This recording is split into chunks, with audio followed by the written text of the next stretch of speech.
अब हम आग्रह करेंगे कि प्रदेश से हमारे कांग्रेस के पर्यवेक्षक श्री मौर्य जी आए हुए हैं।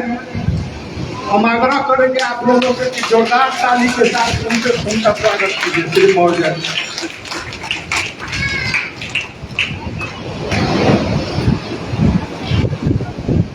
सर्वप्रथम मंच पर बैठे हुए इस जिला के सबसे जुझारू और कर्मठ जिला अध्यक्ष बच्चू प्रसाद देरू जी,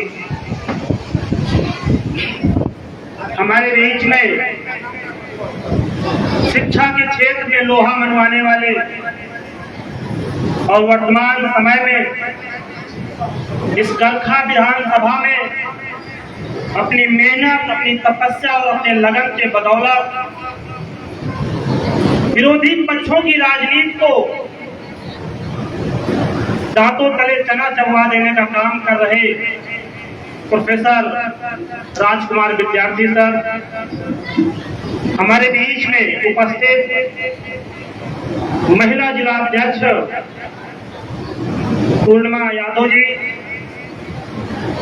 लगातार क्षेत्र में संघर्ष कर रहे शंभू राय जी, मनोज राय जी, क्रांतिकारी युवा साथी विक्की यादव जी और प्रोफेसर साहब के साथ लगातार कई महीनों से इस क्षेत्र में मेहनत कर रहे डॉक्टर आजाद अहमद जी, तमन्ना खान जी, बलदेव यादव जी, गणेश राय जी, राकेश सिन्हा जी और जो भी हमारे मंच पे साथी बैठे हैं और युवा हैं, सबको सम्मिलित करता हूं अपने इस मंच पर।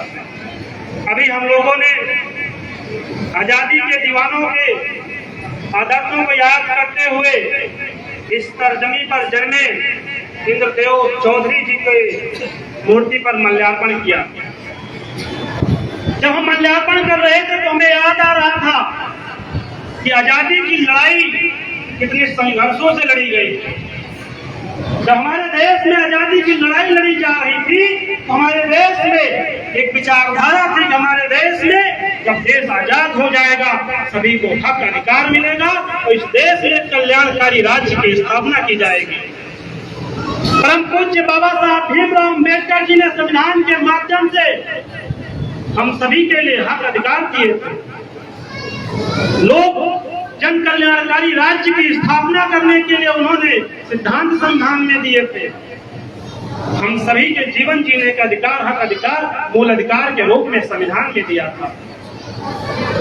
जब हमारे देश की आजादी लड़ी जा रही थी तो दो प्रकार की आजादी लड़ी जा रही थी। एक आजादी थी कि हमारे देश का शासन हमारे देश के लोगों के द्वारा चलाया जाए और एक लड़ाई थी हमारे देश में व्याप्त युगों पुराने असमानता को, भेदभाव को, कुरीतियों को मिटाने की भी लड़ाई संघर्ष हो रही थी।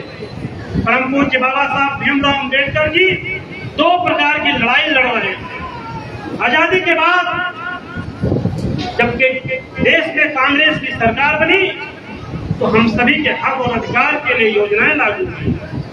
महिलाओं के हक अधिकार के लिए, युवाओं के हक अधिकार के लिए, नौजवानों के हक अधिकार के लिए, सीमा पर देश की रक्षा कर रहे नौजवानों के हक अधिकार के लिए।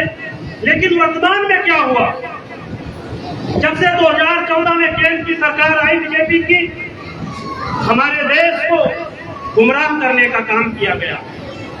हमारे सामने माताएं बैठी हैं, बहनें बैठी हैं, कहा गया कि इस देश में मुफ्त में गैस सिलेंडर दिया जाएगा। इस देश का प्रधानमंत्री इस देश की माताओं से, बहनों से कहता है कि हम आपको मुफ्त में गैस सिलेंडर देंगे। लेकिन क्या हुआ? वो सिलेंडर भी तुच्छा निकल गया, वो सिलेंडर भी महंगा हो गया। कभी 400 का दिया शुरू में वोट की लालच में, आज वो 1100 में हो गया, 1000 में हो गया। आज के समय में जो परिवेश बन गया युवाओं का, रोजगार के लिए युवा सड़क पर भटक रहा है।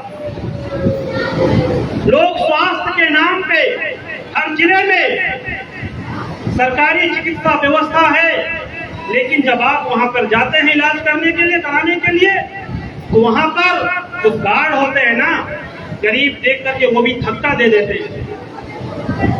तो ऐसे समय में परिवर्तन की लड़ाई चल रही है पूरे देश में, या कहें इस देश में दूसरी आजादी की लड़ाई चल रही है। और दूसरी आजादी की लड़ाई में जननायक राहुल गांधी जी ने पूरे देश में आह्वान किया है। इस देश का जो बहुसंख्य आबादी है, जो गरीब है, शोषित है, वंचित है, जिसके हक अधिकार को इस देश में खत्म किया जा रहा है, उसके हक अधिकार को दिलाने का काम किया जाएगा। आज जब इस देश में कहीं पर भी असमानता और भेदभाव की राजनीति होगी, जननायक राहुल गांधी जी के सिपाही सड़क से संसद तक संघर्ष करेंगे। आपके बीच में प्रोफेसर राजकुमार विद्यार्थी जी हैं। अभी तो कोई पार्टी से कोई प्रत्याशी नहीं आया है, लेकिन आप सबने उनको प्रत्याशी बना दिया है। उनका कंधा मजबूत करना और कभी भी उनके कंधे को कमजोर करने का काम न करना। अभी हमारे बीच में था वोट काटने की राजनीति हो रही थी कि किसी का वोट नहीं आएगा, तो हमें सतर्क रहना है। अगर कोई हमारा वोट को काटने का काम करता है तो समझो हमारी हत्या कर रहा है, और ऐसे हत्यारों को अपने वोट की ताकत से जवाब देना है। और लोकतंत्र में हम लड़ सकते हैं तो वोट की ताकत से लड़ सकते हैं। और जो सरकार आपके वोट को काटने का काम करे, उस सरकार को सत्ता से हटाने का काम कीजिएगा और इंडिया गठबंधन को मजबूत करने का काम कीजिएगा। तो इंडिया गठबंधन के पक्ष में वोट कीजिएगा। बहुत बहुत धन्यवाद।